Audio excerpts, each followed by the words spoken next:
Вітаю вас на каналі «Житло реально». Продається будинок загальною площею 85 квадратних метра на ділянці площею 80 соток у селі Степок. Степок – село в Житомирському районі Житомирської області. Населення становить 678 осіб. Відстань до міста Андрушівка – 12 кілометрів. До міста Житомир – 45 кілометрів. Поруч багато селищ.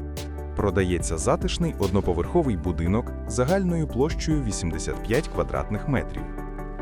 Комунікації – пічне опалення, каналізація, вода. Стіни будинку утеплені та оздоблені декоративною штукатуркою. Дах – металевий профнастил.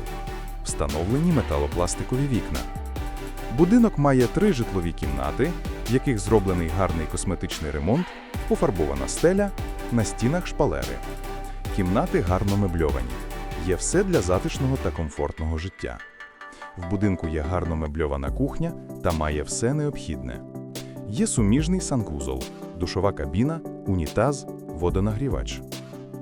В подвір'ї є колодязь, погріб, гараж, хріб, літня кухня. В будинку підведена вода, каналізація, пічне опалення, хороший ремонт, стан жилий. Велике подвір'я та великий город. В селі є магазин, автобусна зупинка, поруч залізнична зупинка. Подробиці в посиланні на будинок в коментарях та описі під відео. До наступного перегляду і всім гарного дня!